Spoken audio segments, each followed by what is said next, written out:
좀 전에 말씀드렸듯이 나는 어떤 기도를 해야 되는가 아직 확고한 기도 방편이 없다면은 좀 전에 말씀드린 대로 신년 아침에 3번, 저녁에 3번 하는 거를 기본으로 하시고요. 또 자해간도 아침에 1번 하고 저녁에 1번 하는 걸로 자해간 나는 많은 분들이 들으면 참 스님이 말씀해 놓으시면 참 좋다 생각되는데 본인들은 안 할 거라. 그게 왜 안 하냐 하면은 그거에 대한 확실한 이해와 믿음이 부족하기 때문이라고 저는 생각합니다. 우리가 대낮에 많은 사람들이 보는 앞에서 다른 사람을 때리거나 다른 사람의 물건을 훔치는 거 누구나 다 알 수 있게 그거 안 할 거예요. 그거 왜 안 합니까? 그렇게 하면은 피해가 확실히 나한테 온다는 것을 확실히 알기 때문에 그래요. 분명하게 알기 때문에 남들이 보는 대명천지하에서는 그거 안 해요. 언제 하느냐? 남들이 모를 거라고 생각하는 시간에 하는 거죠. 그러면은 남들이 보는 데에서 하면은 손해가 확실하고 남들이 보지 않는 데에서 하면은 손해가 없는 것이냐? 그렇지 않죠. 오늘 이 자리에 한 거사님이 상당히 긴 시간 새벽에 오셔서 기도하시고 오늘 해양하십니다. 제가 기도를 더 할까요? 그래서 일단 좀 쉬시고 기도 기간을 좀 돌아보라고 말씀드렸어요. 기도 쪽 기도하시고 기도 기간이 어땠는가 좀 살펴보시는 시간을 갖는 것도 좋다. 거사님이 오늘 새벽에 기도 마치고 저랑 커피 한잔 하면서 모닝 커피 한잔 하면서 제가 이런 말씀 드렸어요. 거사님 이런 말씀 드렸어요. 기도를 할 때는 개를 잘 지키려고 노력했는데 이제 또 가을이 되니까 모임도 많을 거고 걱정이 된다. 그래서 편하게 임하시라고. 그런데 이 계율만 해도 지켜야 된다는 강박관념, 부담감이 있죠. 계율을 지켜야 한다는 부담감이 있는데 이 부담이 아니라 이 계에 대한 확실한 이해와 믿음이 있다면 부처님이 지키라고 해서 지킬 일이 아니라요. 이것은 내가 이익이 있다는 걸 본인이 분명히 알면은 그리고 지키지 않으면 손해가 막심하다는 걸 알면은 그 길 아무도 안 하는데 그것이 당장 내 눈앞에서 펼쳐지지 않으니까 안 믿는 거죠. 안 믿는 거라. 5개를 지키겠다는 그 억지스러운 마음을 한 번씩 내보는데 그거에 대한 진실한 이해는 없다. 내가 고의로 산생명을 함부로 죽이는 것이 나한테 큰 피해로 돌아온다는 것을 깊이 이해하고 믿지 않는 거야. 내가 남의 물건을 허락 없이 가져가서 사용하고 쓰고 내 것처럼 쓰는 것이 나한테 막심한 피해로 돌아온다는 것을 깊이 이해하고 믿지 않는 거야. 또 바람들 피우지 마세요.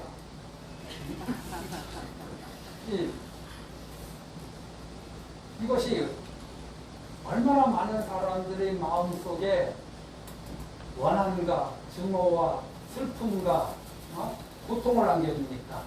그 일 자체가. 내가 누구의 돈 5만 원을 훔쳐가면은 5만 원에 아이 5만 원 훔쳐가버렸네 하고 털어낼 수 있어요.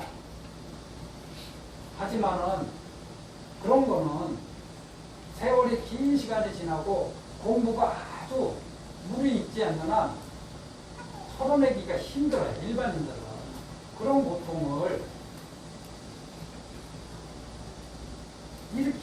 발생시키는 그런 일들을 하는 거는 이 일이 즐거움은 있고 괴로움이 없을 거라는 그런 어리석은 마음이 작동하기 때문이죠. 그것을 하면 반드시 나한테, 내가 아끼는 가족한테, 그리고 내가 인연 맺은 모든 분들한테 얼굴을 들 수 없을 만한 일이 생기고 창피한 일이 생기고 많은 이들한테 고통과 괴로움을 준다는 이거를 분명히 이해하고 믿는다면 어제까지 했더라도 오늘부터는 자제하세요. 또 내가 거짓말해서 나의 이익을 위해서 거짓말하고 또 나의 이익을 위해서 남을 속이는 말을 하고 또 내 돈에 못 이겨서 거친 욕설을 하고 이런 여러 가지 입으로 짓는 업들이 반드시 내 인생에, 내 삶에 고통으로 다가온다는 것을 깊이 이해하고 믿으면은 부처님이 그거 하지 말라고 해서 안 하는 게 아니라 그냥 안 하게 돼요. 한번 깊이 사유해 보시라고. 내가 남한테 베풀면은 부처님이 복을 주지 않으셔도 그 가보는 돌아옵니다. 그거는 부처님의 가르침으로 돌아오는 게 아니라 세상 이치가 그렇게 움직이기 때문이죠.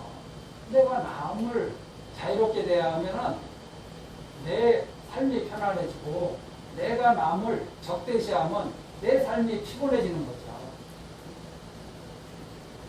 현실적인 피해와 이익을 떠나서 그냥 내 마음만 놓고 봤을 때 내가 누구를 미워할 때 내가 행복한가요? 내가 누구를 원망할 때 내가 행복한가? 내가 누구를 위해서 마음 쓰고 배려하고 선한 마음을 가질 때 내가 행복하죠. 이거는 나중에 어떤 가보로 오느냐 안 오느냐의 문제는 별개의 문제고 현재 이 순간에 어떤 마음을 먹느냐에 따라서 나는 행복한 삶을 살 수도 있고 괴로운 삶을 살 수도 있는 거 아닌가요? 그래서 이런 거에 대한 확고한 이해와 믿음이 있다면 스님이 해라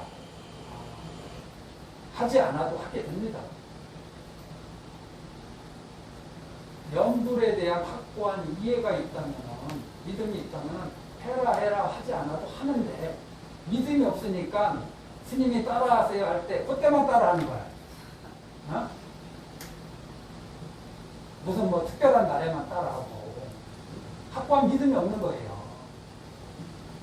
불확실하게 알고 불확실하게. 절에 오래 다녔는데 이런 거에 대해서 계율이든 부처님 가르침이든 불확실하게 알고 있어요. 부처님이 내려놓으면 행복해진다. 욕망을 내려놓으면 행복해진다. 이 말뜻 몰라요. 왜냐하면 부처님을 저는 이 말뜻 모른다고 단언합니다. 왜 모르냐? 항상 구하는 쪽으로만 우리 마음이 작동하는 데 있기 때문에 그래요. 구하는 데만. 바라고 구하는 데만. 그래서 욕망을 그치라는 그 말씀이 무슨 말인지 귀에는 들어와도 현실에서 적용이 안 될 겁니다. 내려놓으라 그러면은 솔직히 뭘 내려놔야 될지 아무도 몰라. 아무도 몰라. 이겨. 그래서 깊이 사유하시고 부처님 말씀을 믿으시길 저도 완벽히 이해하고 믿는 상태가 아니지만은 그 방향성은 잃지 않으려고 노력합니다. 우리가 그 방향성을 잃지 말아야 돼요. 이제 이거는 따라가시면서 이제 오늘 백중해양이니까 한번 신행에 참고하시라고 말씀드린 거고, 이제 영가님에 대해서는 여기 계신 분들이 힘이 있을 때 영가님 문제, 제사 문제 이런 거 혹시 뭐 납골돼 있거나 그러면은 좀 뒤로 애들한테 물려줄 생각하지 말고 정리하시라고. 내가 힘이 있을 때 오늘 여기 한 분은 며칠 전에 납골로 오래 모셔놓은 어른을 제가 사송에 가서 좋은 나무 아래다가 잘 뿌려드렸어요. 이게 경찰이 들어오면 안 되는데 이게 불법인데 불법 문중에서 불법을 해가지고 그래서 나도 혹시 집안에 납골로 모셔진 분들이 있으면 그냥 제 말 듣고 한번 생각해 보시라고. 이 육신이 닿을 때 이 육신에 대한 인연은 끝난 겁니다. 우리가 죽으면은 그거 하장했을 때 하장하는 그 과정 자체가 이 몸에 대한 집착을 내려놓는 거거든요. 그거 다시 끌어모아서 하나리에 모시는 것이 참 좋을까, 아니면은 자연으로 보내드리는 게 좋을까 한번 생각해 보시고, 생각이 정리되는 분은 저한테 말씀해 주세요. 저한테 말씀하신, 며칠 전에 말씀하신 모살님도 마음 한켠에 이거 스님을 얼마를 드려야 되는가 분명히 고민했을 거라. 이건 현실적인 문제니까. 일체 그런 걸로는 저는 보시면 안 가요. 그러니까 일체 그런 생각하지 마시고, 이거는 내가 정리할, 내가 삼녀고 내가 막내면은 정리할 인연이 안 될 수 있어요. 그러면 가족들하고 싸우지 마세요. 그거 반대되는 의견을 가진 가족들하고는. 근데 내가 정리할 힘이 있는 위치가 되면은, 그럼 나를 설득할 수 있는 그런 위치가 되면은, 제사 문제도 이번 생에 좀 어떻게 정리하는 방법, 어떻게 정리하면 좋을까? 돌아가신 분들의 자세히 말씀드려요. 네. 그냥 저는 별쪽으로 모시기를 바랍니다. 언젠가는 아무도 그 산수에 찾아가지 않을 거고, 언젠가는 아무도 제사를 지내지 않는 시절이 올 거예요. 응? 그거 자손들한테 그 인연을 만들어 주지 마세요. 누군가는 할 거라. 그만, 누군가 손에서 멈출 거라. 그거 내가 기도로서 멈추시길 바랍니다. 예? 조상님들도 견전을 듣고 좀 좋지. 예. 더 이상 좋을 게 어디. 뭐 저는 솔직히 진짜 듣는지 안 듣는지는 모르겠어요. 우리가 들으면 근데 마음이, 나는 우리 부친도 돌아가시고 모친도 돌아가셨지만은 그냥 이 자리에 계셨으면 좋겠다는 마음이 간절합니다. 저 유패로 모셔놨거든요. 이 자리에 계셨으면 좋겠어요. 불법 인연이 깊어져서 이 자리에 머물다고 바로 다음 인연처가 극락이길 바래요. 돌고 돌지 말고 그냥 이 자리에 계시다가, 근데 진짜 이 자리에 계신지 안 계신지 저는 모르겠어요. 저는 그렇게 그냥 원할 뿐이에요. 그렇게 그래 주셨으면 좋겠다. 그럼 그런 마음으로 기도드리고, 그래서 제사나 이런 것도 나중에는, 지금은 집에서 지내는 분도 있을 거예요. 그러다가 어느 날 이제 가족들끼리 합의가 되면은 이제 제사 지내면서 아버님, 어머님 이제 내년에 제사 집에서 지내는 거 마무리하고 절로 모실게요.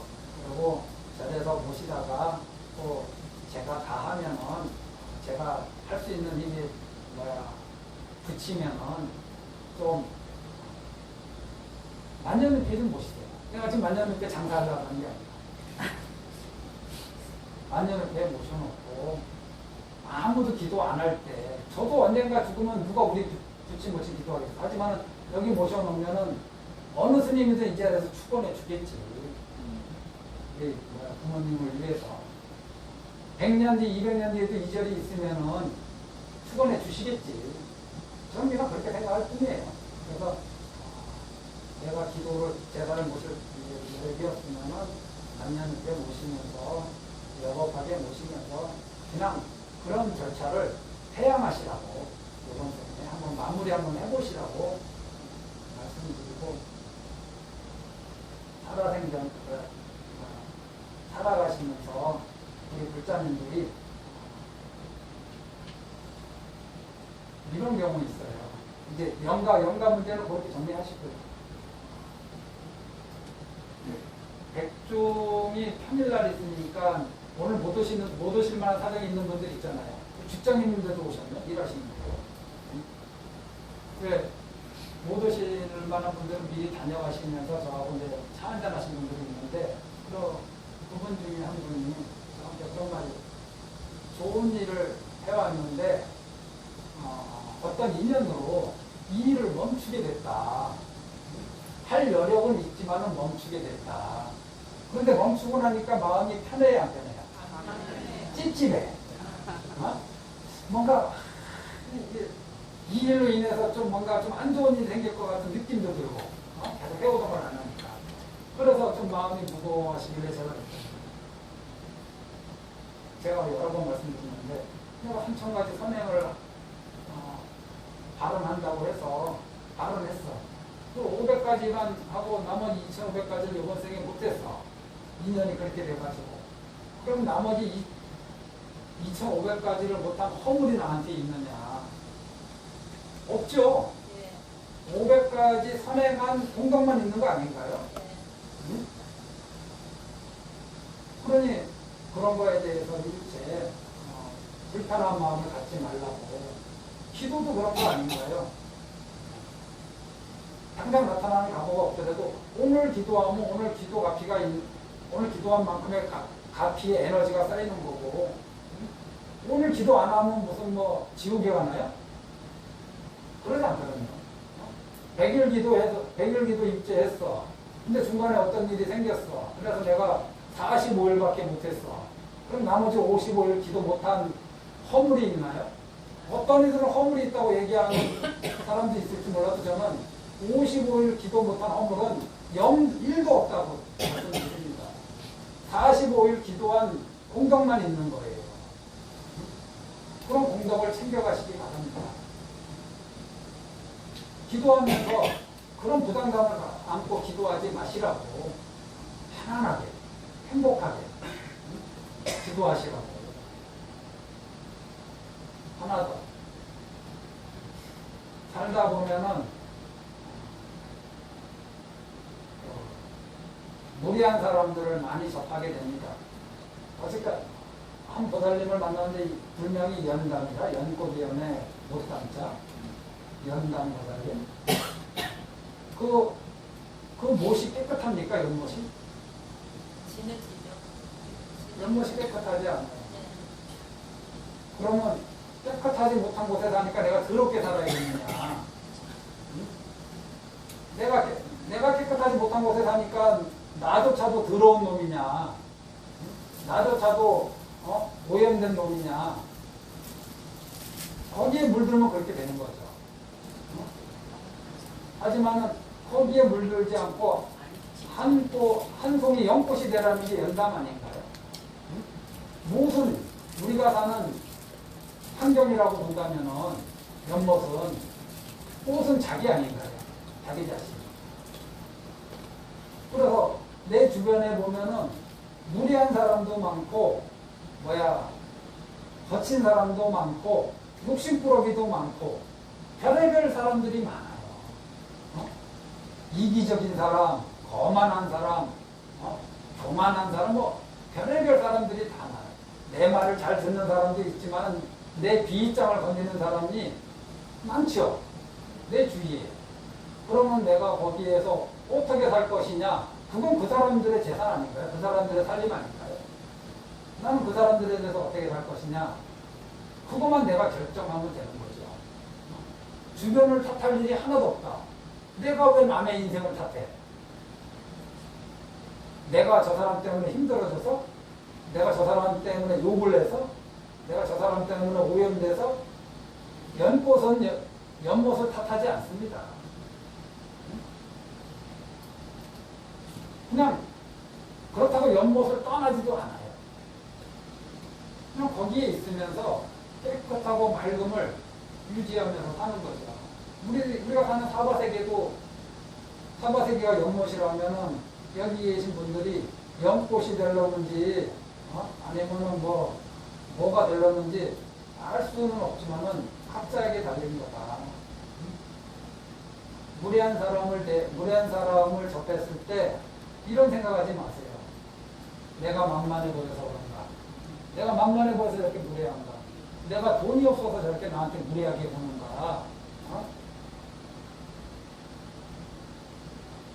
내가 여자여서 그런가? 무례한 사람은 저 사람이 무례하게 해서 저 사람이 나쁜 업을 짓고 있는데 왜 자기 자신을 탓해? 자기 자신하고 상관없는 거야. 상대방의 무례함은. 내가 상처받을 일이 하나도 없어요. 저 사람이 나중에 각오를 받을 거야.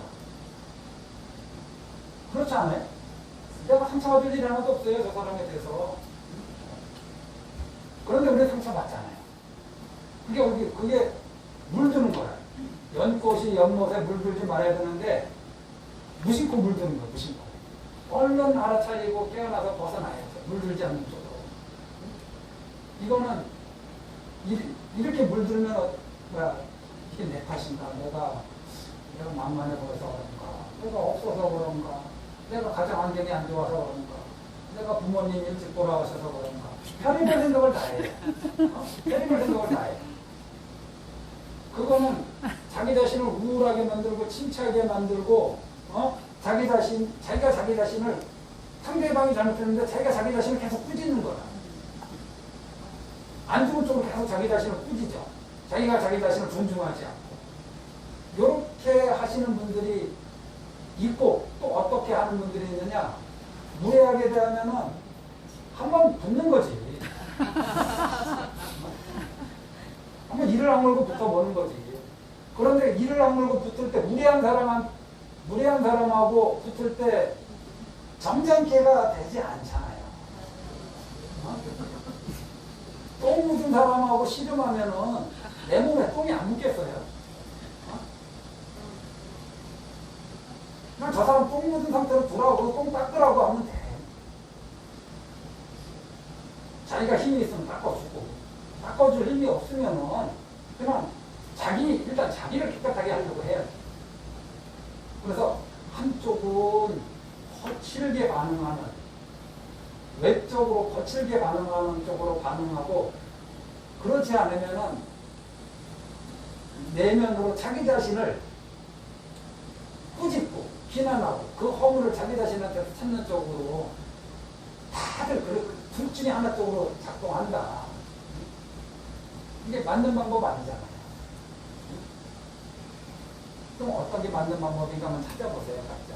오늘 제가 드린 말씀을 참고로 해서 살면서 제가 무례한 사람을 예로 들었지만은 무례한 사람뿐만 아니라 다 모든 일들에 다 적용됩니다.